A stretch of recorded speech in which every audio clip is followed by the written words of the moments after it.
The lecture hall on Station Kepler 7 buzzed with the quiet chatter of students settling into their seats for morning xenobiology class.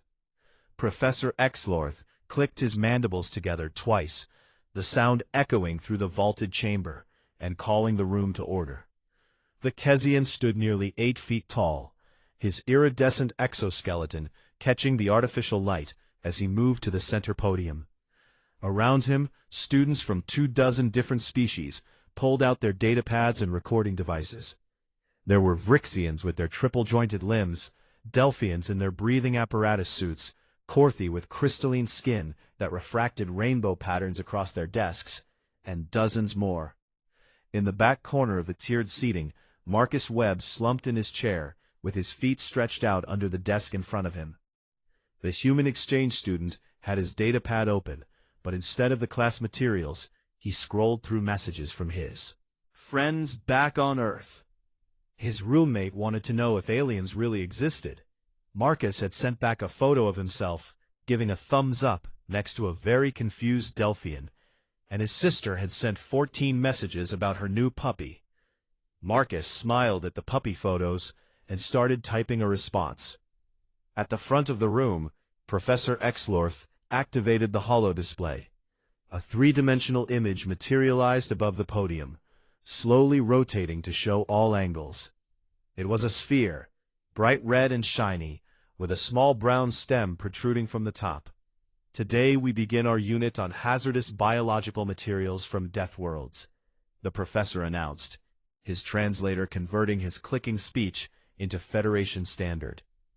This particular specimen comes from the planet Earth, specifically from the human homeworld's temperate regions. Several students leaned forward with interest. Earth had quite a reputation in the galactic community. Vrixian student, in the third row, Kelix, raised one of her 3 arms. Professor, is it true that Earth is classified as a Death World 7? Indeed, Zlorth confirmed, his antenna twitching with what might have been approval at the question. Earth possesses gravity 23% above Federation standard, atmospheric oxygen levels that would be toxic to 64% of known species, and an ecosystem so aggressively competitive that its predators hunt in coordinated packs. Marcus glanced up briefly at the mention of his home planet, smirked, then went back to texting his sister about how the station's artificial gravity felt weird. Professor Zlorth manipulated the holodisplay, zooming in on the red sphere. This object is known in the human language as an apple, scientific designation Malus domestica. It is one of the most insidious examples of evolutionary warfare we have encountered. Data pads forgotten as the professor's tone grew more serious. Observe the structure, Zlorth continued, using a pointer to highlight different sections of the hologram. The outer layer, which humans call the skin, contains a mixture of nutrients designed to attract potential victims. Beneath this lies the flesh, a sweet-tasting tissue with high concentrations of natural sugars. A Korthi student's crystalline surface flickered orange, a sign of confusion among their species. Professor, if it attracts consumption, how is it a weapon? Patience, student Torix, Zlorth replied. The true danger lies at the core. The hologram shifted, creating a cross-section view that revealed the interior of the fruit. Small dark oval shapes sat in a star pattern at the center. These are the seeds, the professor said. Each one contains a compound called amygdalin. When consumed and digested, this substance metabolizes into hydrogen cyanide. A ripple of shock went through the classroom. Cyanide was known across the galaxy as one of the most efficient cellular toxins in existence. How much exposure is lethal? Asked a Delphian student, her breathing apparatus hissing with agitation. Professor Exlorth pulled up a data chart. For 87% of known Federation species, consumption of even 3 to 5 seeds would result in respiratory failure within half a standard cycle. The LD50 varies by species, but for most of us in this room, a single fruit seed content could prove fatal. Marcus's stomach growled. He'd skipped breakfast that morning because he'd overslept after staying up late watching old Earth movies. Quietly, so as not to disturb the class, he reached down and unzipped his backpack. The evolutionary strategy is brilliantly ruthless, Exlorth continued. The sweet flesh encourages consumption by fauna, who then transport the seeds away from the parent tree. However, any creature that attempts to consume the seeds themselves, the most nutrient-rich part of the fruit, is poisoned. This ensures seed dispersal without seed destruction. Kelix the Vryxian shuddered, her translator emitting a sound of disgust. How did humans survive on a planet where even the fruit tries to kill you? An excellent question, the professor said. Current xenoanthropological theory suggests humans developed in such a hostile environment that their biology adapted to tolerate trace amounts of numerous toxins. However, we have no evidence they were foolish enough to actually consume these death fruits. In the back of the room, Marcus found what he was looking for in his bag. He pulled out his lunch, a sandwich in a clear container, a bag of chips, and a large red apple. He set them quietly on his desk. The sandwich was for later. Right now, he wanted something. The apple represents just one of thousands of toxic items in Earth's ecosystem, Professor Exlorth was saying. Tomorrow we will examine an even more disturbing substance called chocolate, which contains a compound lethal to most mammalian neural structures. Marcus picked up the apple, admiring its shiny red surface. It was one of the Honeycrisp variety, his favorite. His mom had sent a whole box of them in the last supply shipment from Earth, along with cookies, and a care package note reminding him to eat healthy. He rubbed the apple on his shirt to polish it. The movement caught the light. In the row ahead of him, a student turned slightly, then another. Professor Exlorth continued his lecture, pulling up chemical diagrams of amygdalin molecular structures. Marcus raised the apple to his mouth. The classroom was quiet, except for the professor's voice and the soft hum of the station's life support. Systems. P. Marcus bit down. The crunch echoed through the lecture hall like a gunshot. Professor Exlorth stopped mid-sentence. Heads turned. Eye stalks swiveled. Sensory organs of every description oriented toward the back corner where Marcus sat. The human student chewed contentedly, completely unaware of the 43 pairs of eyes and equivalent sensory organs now locked onto him in dawning horror. Time seemed to slow in the lecture hall. Marcus Webb chewed his bite of apple, the sweet juice coating his tongue as the crisp flesh crunched between his teeth. He had no idea that every being in the room was staring at him with expressions ranging from shock to absolute terror. Professor Exlorth's mandibles hung open, frozen in the middle of whatever word he had been saying. His antennas stood straight up, quivering. The holographic display of the apple still rotated slowly above the podium, its cross-section showing the deadly seeds at its core. Kelix the Vryxian made a sound that her translator couldn't process, coming out as a strangled static burst. Her 3 arms clutched the edge of her desk so hard that the metal began to bend. In the front row, a Delphian student's breathing apparatus started cycling faster and faster, the hiss-click rhythm accelerating into what could only be described as hyperventilation. Someone whispered from the middle rows. "He's eating it. He's actually eating it." Marcus swallowed his bite and started to raise the apple for another one, still looking down at his datapad with his other hand. "Student Webb," Professor Exlorth's voice cracked through the translator, several octaves higher than his normal lecturing tone. Marcus looked up, startled. He saw the entire class staring at him. Yes, Professor." The Kezian professor took a step forward, then seemed to think better of it, and stepped back again. His exoskeleton had shifted from its normal iridescent green to a pale, sickly yellow. "What?" he began, then had to start again. "What are you doing?" Marcus glanced down at his lunch, then back up at the professor. Eating lunch, sir. I skipped breakfast this morning. A Corthy student in the second row flickered from orange to deep purple, which Marcus had learned meant extreme distress.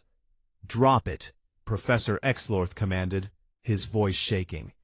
Drop the biological weapon immediately. Marcus blinked. He looked at the apple in his hand, then at the holographic display still floating above the podium. It took him a moment to make the connection. When he did, his eyes went wide. "Oh," he said.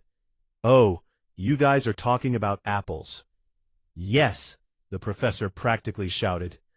"The Malus domestica, the death fruit, the cyanide delivery system currently in your hand." Marcus looked at the apple again. Then he did something that made half the class scramble backward in their seats. He laughed. "Professor, it's okay," Marcus said, holding up the apple. "Humans eat these all the time." "This is impossible," Exlorth said flatly. "The toxin levels would cause immediate cellular breakdown. No human could survive ingesting." He stopped talking because Marcus, maintaining eye contact, took another large, deliberate bite of the apple. Crunch.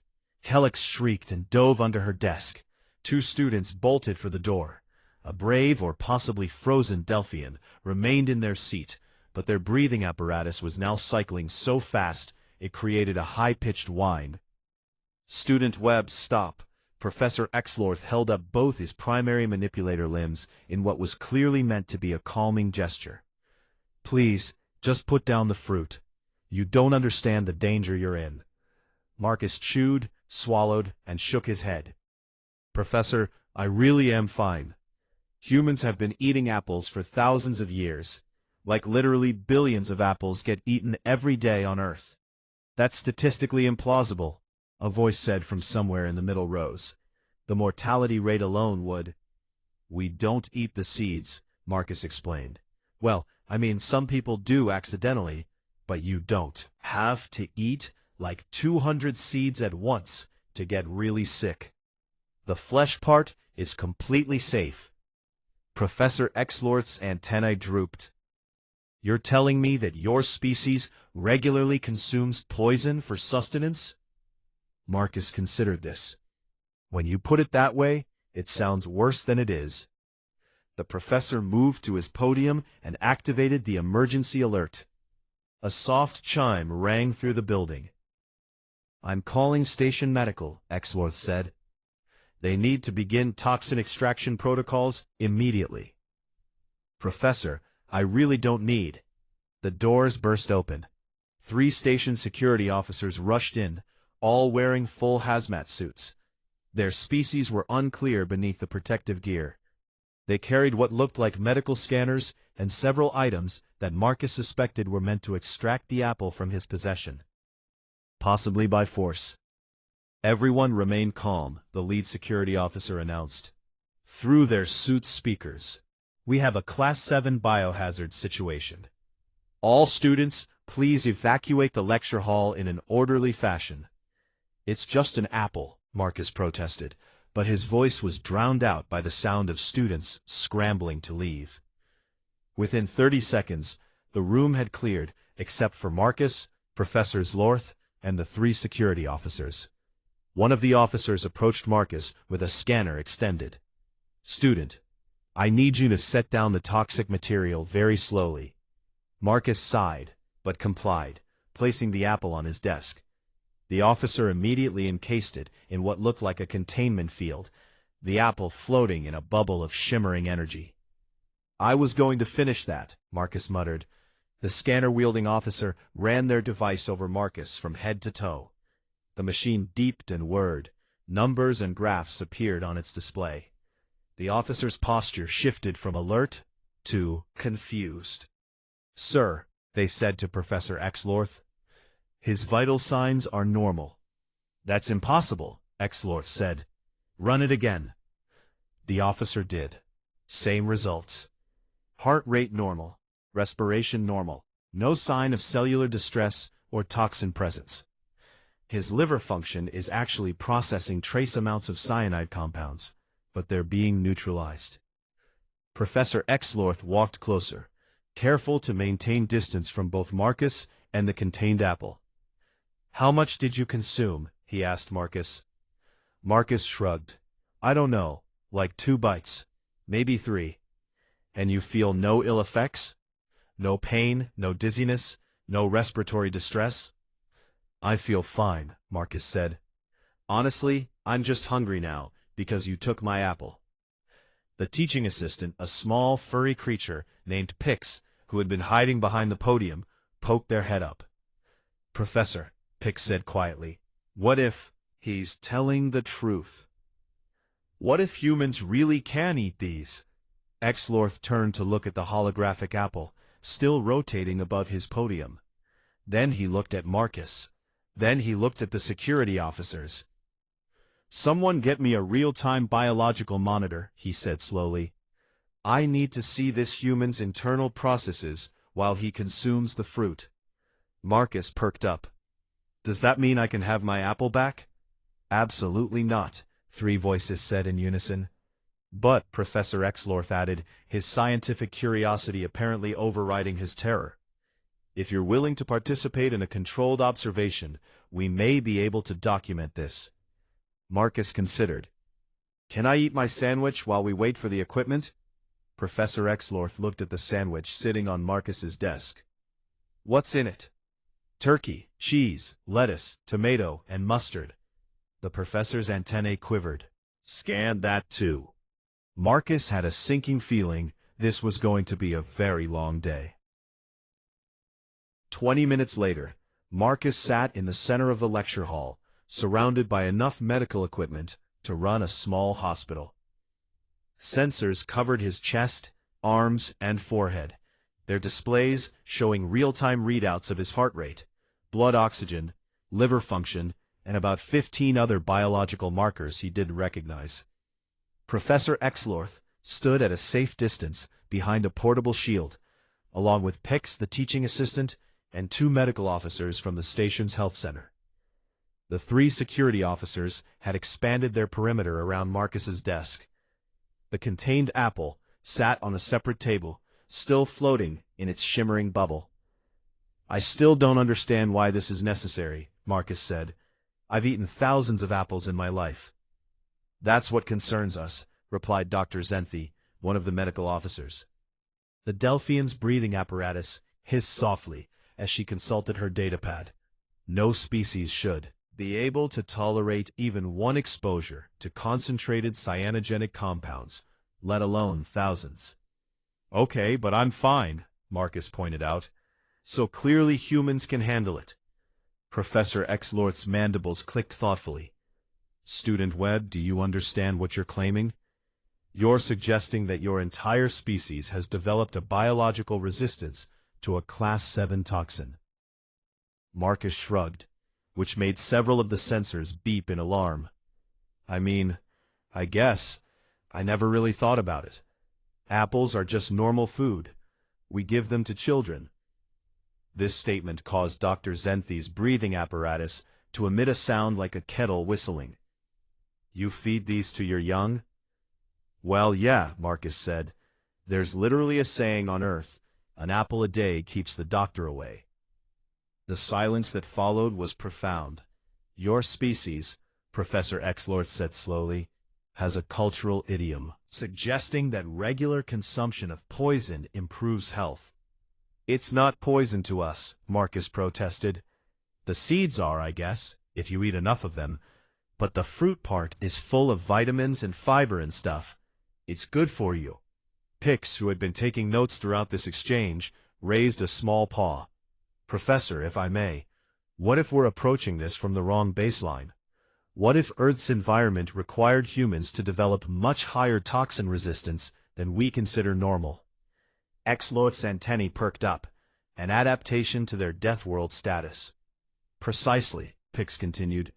"If their ecosystem is as hostile as the classification suggests, perhaps their biology needed to process a wider range of potentially harmful substances just to survive." Marcus listened to this conversation with growing amusement. Are you guys seriously this shocked that humans eat fruit? Dr. Zenthi corrected. Poison delivery systems disguised as fruit. One of the security officers, who had been silent until now, spoke up. If the human is willing, we should proceed with the monitored consumption test. The data could be invaluable. Marcus looked at his apple, still trapped in its containment field.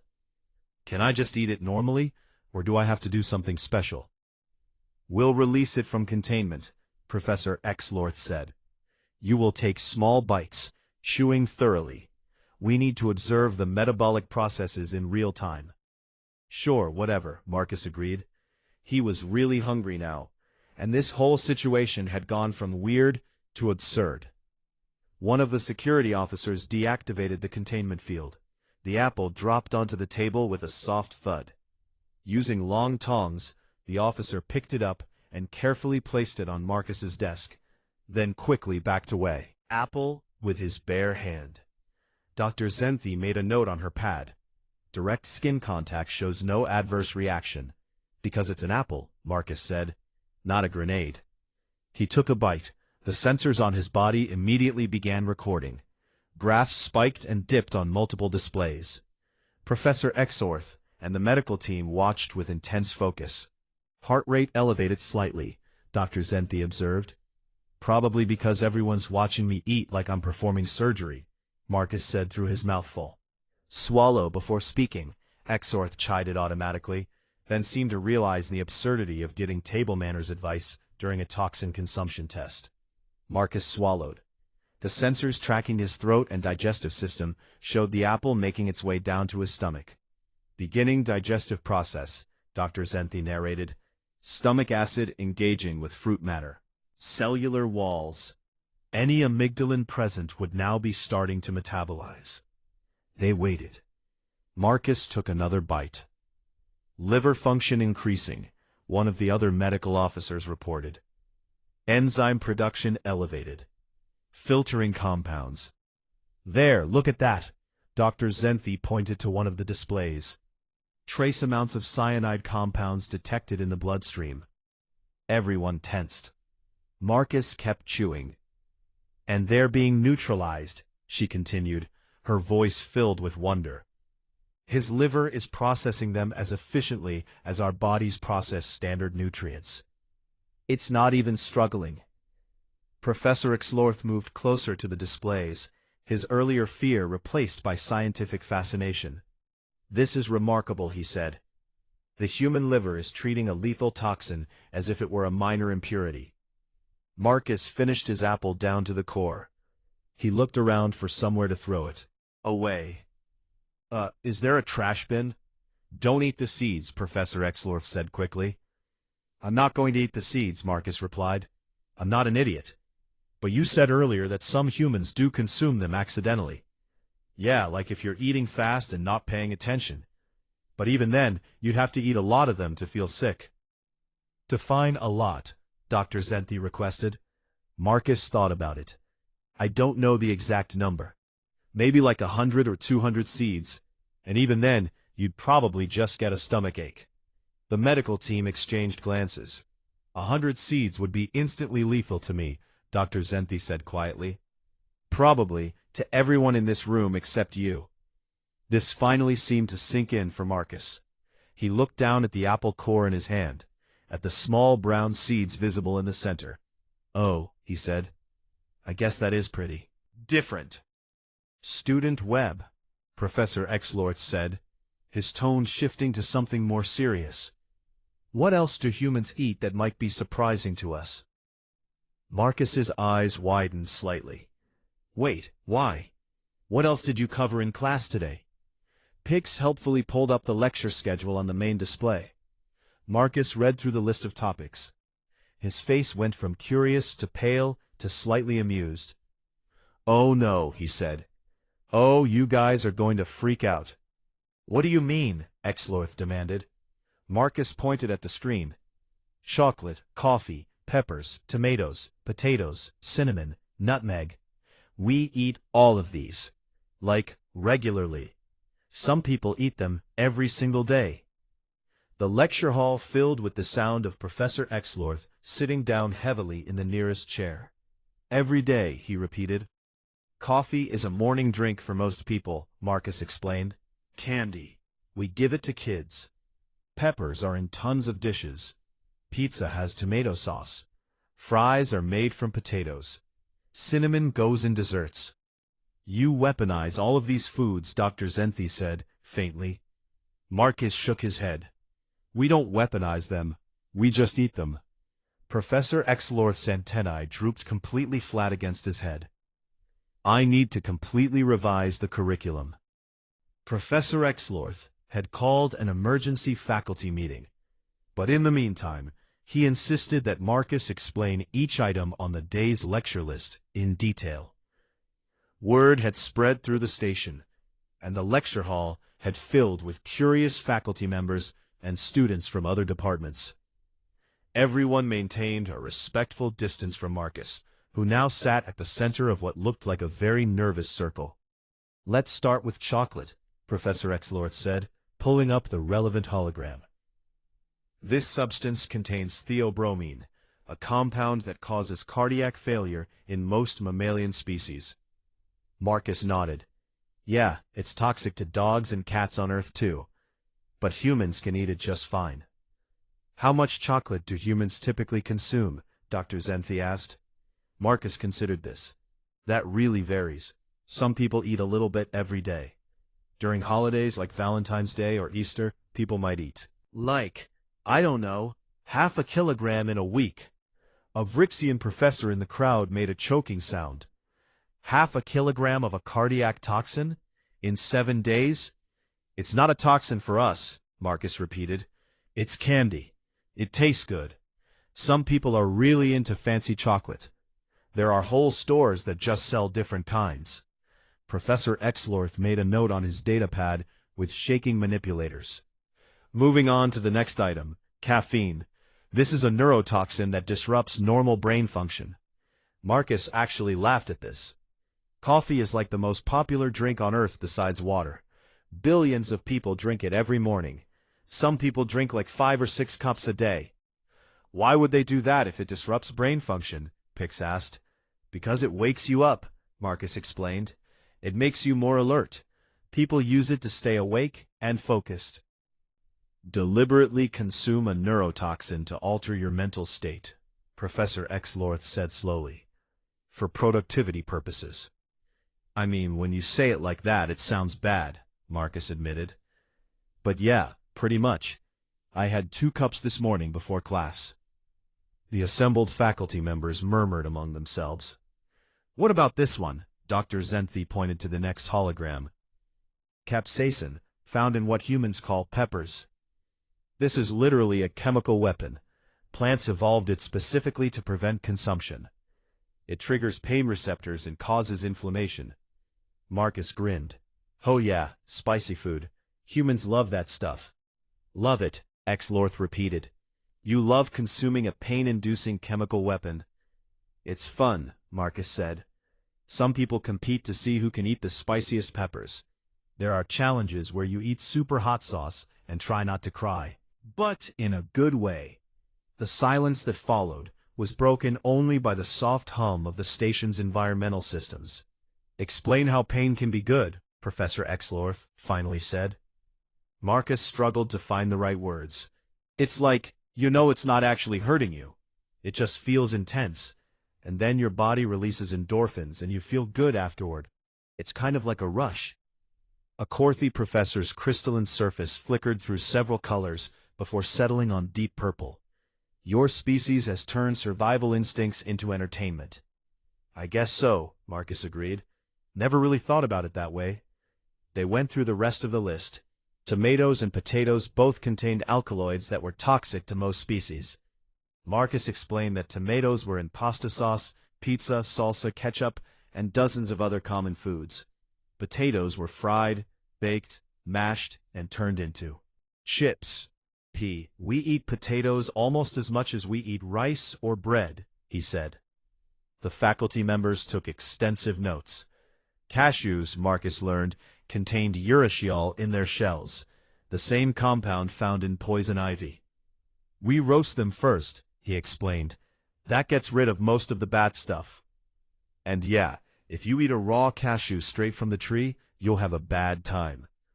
But processed cashews are fine. Cinnamon contained coumarin, which could damage the liver in large doses. It's a spice, Marcus said. You sprinkle it on stuff. Coffee drinks, pastries, oatmeal.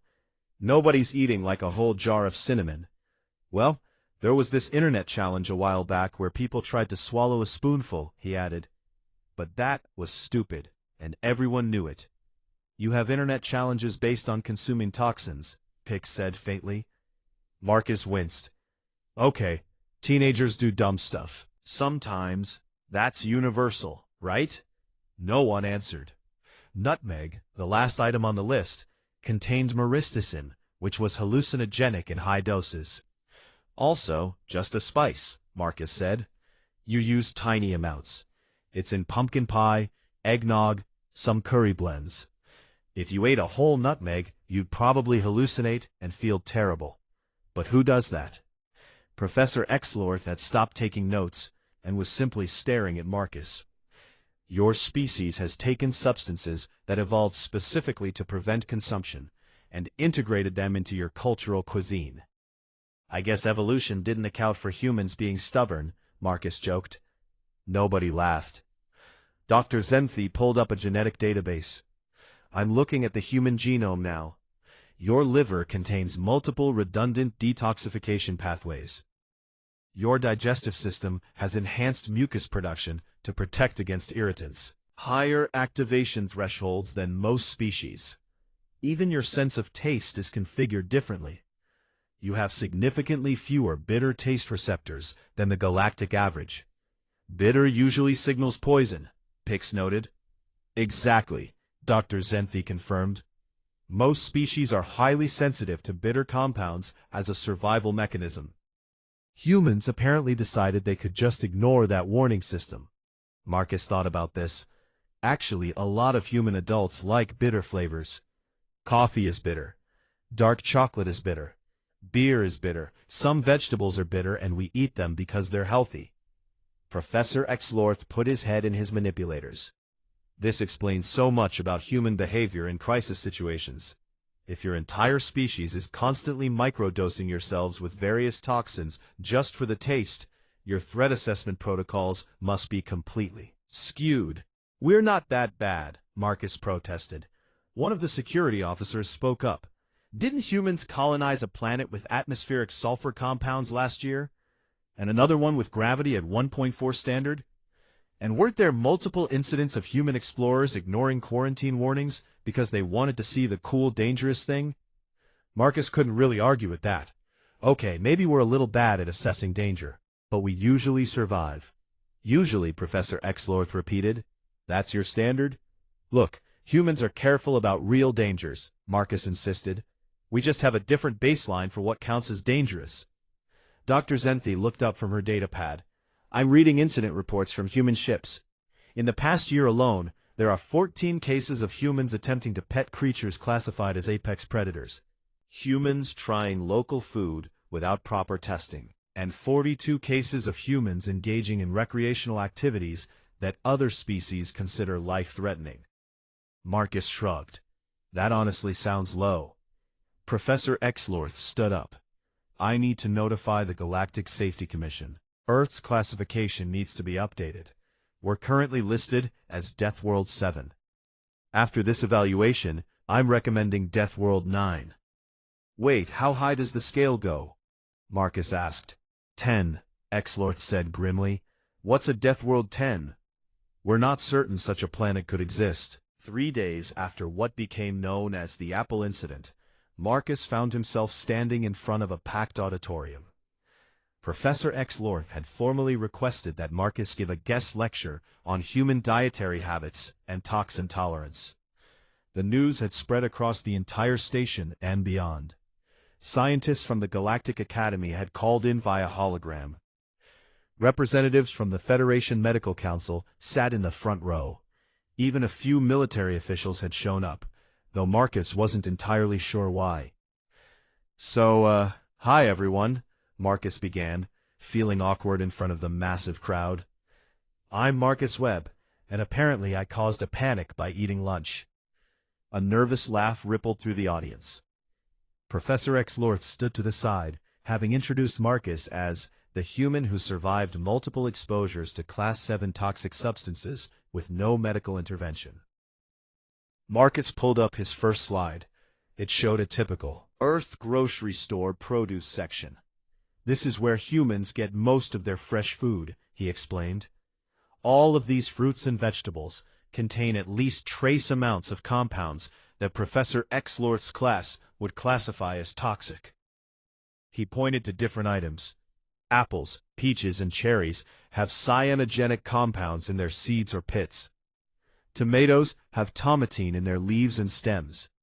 Potatoes have solanine, especially in the green parts. Rhubarb has oxalic acid in the leaves. Cassava has to be processed to remove cyanide. And this is just the produce section. Dr. Zenthi raised a hand. How do humans know which parts are safe to eat and which parts are toxic? Usually we just know from tradition, Marcus said. Recipes get passed down. Parents teach kids. Sometimes people figure it out the hard way. The hard way being death, Exlorth clarified. Just stomach aches, Marcus corrected. But yeah, historically, probably some deaths. Humans use trial and error to determine safe food sources. The military officials were taking notes. Marcus moved to his next slide, which showed a coffee shop. This is a cafe on Earth. These establishments serve caffeine-based beverages as their primary product. The average human coffee drinker consumes between 2 to 4 cups per day. That's roughly 200 to 400 milligrams of caffeine. A Delphian scientist checked their datapad. That dosage would cause cardiac arrhythmia in my species. Yeah, it'll do that to humans too if you drink way too much, Marcus admitted. But our tolerance is higher. Some people drink even more than that. There are these things called energy drinks that have even more caffeine, plus other stimulants. Your species has industrialized neurotoxin consumption, one of the military officials observed. I mean, the coffee industry is worth billions, Marcus said. So yeah, I guess we have. He showed images of chocolate factories, pepper farms, and spice markets. For each item, he explained its use in human culture and cuisine. The audience listened with a mixture of fascination and horror. The key thing to understand, Marcus said, reaching his conclusion, is that humans didn't set out to eat poison. We just have better detox systems than most species, so things that are toxic to you are just food to us. Professor Exlorth stood up. Student Webb, if I may. The implications of human toxin resistance extend far beyond diet. Your species can potentially survive in environments that would be lethal to most Federation members. Marcus nodded slowly. I guess that makes sense. We already colonized a few planets that other species thought were too harsh. Officials stood up. Has there been any assessment of human tolerance to chemical weapons? The room went very quiet. Marcus suddenly understood why military people were attending his food lecture. I'm not really qualified to answer that, he said carefully. But I know that human soldiers do train with gas masks and stuff. And we have antidotes for various poisons. But I don't think we're immune to everything. Professor Exlorth intervened. I think we should keep this discussion focused on dietary matters. The military official sat down, but continued taking notes. The lecture wrapped up with a question and answer session. Most of the questions were variations on, do humans really eat this? And, how are you not all dead? Afterward, Marcus was approached by a representative from the Federation Medical Council. Mr. Webb, we'd like to request samples of human liver enzymes for study. Understanding your detoxification pathways could lead to medical breakthroughs for other species. Sure, I guess, Marcus agreed. As long as it doesn't hurt. We'd also like to propose a comprehensive study of human metabolism, the representative continued. Your species might hold the key to treating various toxin exposures. Over the next week, Marcus became something of a celebrity on the station. Other human students reported similar reactions when their alien classmates learned what they ate. One human mentioned eating mushrooms and caused a minor evacuation when their biology professor thought they meant the deadly poisonous kind. They meant regular button mushrooms. Another human brought peanut butter cookies to share and had to explain that yes, humans eat legume paste, and no, it doesn't cause the same allergic reactions in humans as it does in Delphians. The station cafeteria added a new section labeled Terran Cuisine. Consume at own risk, not applicable to humans. Professor Exlorth completely redesigned his xenobiology curriculum. The new syllabus included a mandatory section on species-specific toxin tolerance and a special unit on Death World adaptations. Marcus became a regular guest lecturer. The Galactic Academy officially reclassified Earth. The planet went from Death World 7 to Death World 9. The official report cited inhabitant species demonstrating extreme toxin resistance, high pain tolerance, and concerning disregard for standard survival protocols. Human recruitment for exploration and survey missions increased by 40%. Apparently, the ability to survive in hostile environments was valuable. Marcus found this both amusing and slightly concerning. 2 weeks after the Apple incident, Marcus returned to his regular xenobiology class. He arrived early and took his usual seat in the back. As other students filed in, he noticed they gave him slightly wider berth than before. Professor Exlorth began his lecture. Today we'll be discussing chemical defense mechanisms in plant species from various death worlds. Marcus pulled out his lunch. He had a sandwich, a bag of chips, and a banana. He unwrapped the sandwich. The student in front of him glanced back, saw the sandwich, and visibly relaxed when they didn't recognize any obvious toxins. Marcus took a bite. Then he remembered something and raised his hand. "Yes, Student Webb," Professor Exlorth said, with what might have been resignation. "Quick question. Are bananas on the hazardous materials list?" Professor Exlorth pulled up his database. His antenna drooped as he read. Bananas contain trace amounts of radioactive potassium-40. The class turned to stare at Marcus. He looked down at his banana. "How radioactive are we talking?" "Minimal," Exlorth said. "You'd have to eat millions of them for it to be dangerous, even by human standards." "Oh good," Marcus said. He peeled the banana and took a bite. "Although," Exlorth added, "I should note that the latex proteins in bananas cause severe allergic reactions in 14% of known species." Marcus stopped chewing. "Do you need me to put this away?" Professor Exlorth sighed. "At this point, Student Webb, I think we've all accepted that humans are going to consume toxic substances regardless of warnings. Please, just try not to bring anything that's toxic when airborne." "Got it," Marcus agreed. He finished his banana, while Professor Exlorth lectured about nightshade plants. Later, Marcus would tell his friends back home about the whole experience. They thought it was hilarious that aliens were terrified of apples. His sister sent him a care package filled with hot sauce, coffee, chocolate, and a note that said, "Chemical weapons for my favorite death worlder." Marcus shared the chocolate with his human classmates. They offered some to their alien friends. Everyone politely declined. In the cafeteria that evening, Marcus sat with a mixed group of human and alien students. One of the Korthi asked him what humans typically ate for celebrations. Marcus thought about birthday cakes with chocolate frosting, Thanksgiving turkey with all the fixings, Christmas cookies with cinnamon and nutmeg. "You know what," he said, "maybe I should just show you videos instead of explaining. I don't think you'd believe me anyway." His alien friends agreed that was probably for the best. Marcus bit into a cookie from his sister's care package. It was loaded with chocolate chips. Across the table, his Vrixian friend Kelix shuddered. "How can you eat that?"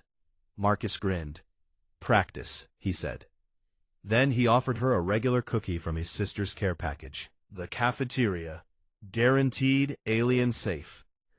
She accepted gratefully. As Marcus finished his cookies and headed back to his quarters, he reflected on how strange it was. He'd lived his whole life eating normal Earth food. He'd never once thought of it as surviving poison. But from an alien perspective, every human meal was an exercise in toxin resistance. It was kind of funny when you thought about it. Humans had conquered their death world so thoroughly that they'd forgotten it was supposed to be deadly. They'd turned their planet's chemical warfare into cuisine. And somehow, that had prepared them for the galaxy. Marcus smiled. Maybe being from Earth wasn't so bad after all.